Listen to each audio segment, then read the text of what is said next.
graphic novel to win the Printz Award for Excellence in Young Adult Literature. It was also a finalist for the National Book Award, another first for a graphic novel. Did you find the graphic novel format to be an effective way for Jin Yang to tell a story? Why or why not? What did you like and what did you dislike? Was it easier to understand than a traditional novel or more difficult? Explain. I'll go. I said that it's a lot easier for him to it's easier for him to get a lot more across because he can use images to go along with the words he's using to describe a lot more. An example of this is on page 49 when Chin Ki is introduced. There isn't a whole lot given about him in the words, but in the image we see this stereotypical Chinese person. Yeah, I totally agree. Page 48, 49 is a prime example of it. I mean, he uses this like satirical way in his writing to kind of get across that it's like, yeah, we're laughing at this racism, it's bad, but it totally shows us like why it's stupid, like kind of makes us think, why are we laughing at this? And I don't know, it just kind of gets in the end of the book, it gets across a good message saying that this racism is just stupid. Yeah, I said, yeah, I like the format, and I thought it was the specific format for the entire novel made this book unique, and like the whole the outline of the whole story. I like how all three stories came together at the end of the whole book. All three of the stories dealt with discrimination, and the novel does a good job of portraying the life lessons to be learned, and that's to be yourself. And a good example is on page 221, panel 3, where he's talking about be yourself. I would agree with Rob, the format was I thought it was good because kind of tied everything together at the end, but I thought it was kind of confusing towards the beginning of the book because you had no idea what was really happening, jumping from story to story, but I thought did a real good job of tying all three stories together. Yeah, I agree with most of you guys. I thought it was an effective way for Jin Yang to tell a story because like the pictures could show us how others treated Jin, like when he didn't know any better. For example, on like pages 34 and 35, Jin thinks he made a friend. Really, Peter Gabrinsky, I think that was his name, he was just taking advantage of him and kind of bullying him. I actually kind of disagree with some of it. I thought parts of how they tried to portray emotion was harder to understand because it was done in the graphic novel format. Like the very last page, it was really hard to tell if they were supposed to be on good or bad terms because like there was no words explaining what was going on. I agree that I thought that the illustrations in the book were really prevalent to like displaying the different stereotypes and racism in the book. Like I think it relates back to like it's one thing to like hear about racism happening, but it's another thing to like actually see it happen right in front of you. Like on pages 32 and 33, when we actually like see Jin get to school and get made fun of because he is Asian. It's different than just reading about it, I guess. Yeah, I agree. I liked it. I thought it was interesting how he used it because even though he didn't use like a ton of words, you still like understood how he felt. And on page 223, the Monkey King says, "I would have saved myself 500 years if I realized now, or realized how good it is to be a monkey." And so I think that like when it like all ties back together and you like find out who is actually like who, like I think it like shows that like no matter what, like it's good to be like yourself. I agree. I think the like author did like it was effective by like showing racism and discrimination. And on page 124, the author shows it by like Jin telling Amelia he's nothing like his cousin because she was ashamed of him, but he really was like his cousin. And then like he didn't want Amelia thinking that he was Chinese because he didn't want to be discriminated against. I liked the book, but like I didn't like how fast everything changed at the end. I was kind of half and half on whether I thought it was effective or not because, like, at the very beginning, I thought that, like, the use of images, like, it was, like, done well to, like, draw the reader in and, like, keep them engaged in, like, the story. But then I also agree with Parker, where, like, on, like, the first chapter change on, like, page 21, it kind of just got confusing because they ended up switching to, like, a totally different story, and I just... In the end, it all ended up working out and like flowing together, but at first it was kind of confusing. At first I thought that the book was a little hard to follow since there was like 3 different stories that you had to keep track of. But I think that the author is like really has some good talent to be able to do that and bring all the stories like together at the end, especially in like page 194 when like is it Yin Yang that's transforming into Danny, I believe. I also agree with Robert on how is that his name? Jin. Jin Yin Yang. Yang. Oh, okay, sorry. I also agree with Robert on how like each story like had some sort of discrimination. I said yes, I found this graphic novel an effective way for Jin Yang to tell a story because like it showed like what Chinese immigrants had to face like at first coming to America. Like I said on page 32, it shows how stereotypical people are towards Chinese because they're all excluding you from their activities. And like one kid says to his other friends, he's like directed towards Jin, stay away from my dog, which is like kind of stereotypical because it's like assuming like all Asians eat dog. That's not true.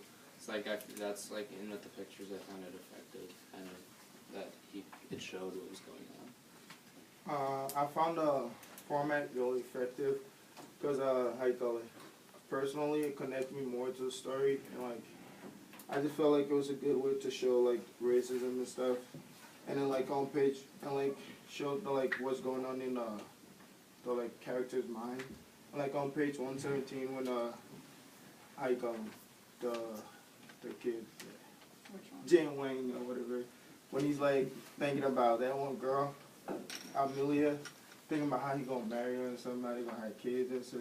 So I was like how to show the image. I just thought that was a good way, cause like you couldn't get that in a regular novel, like flashback or whatever. Thinking. So I'm stay with that.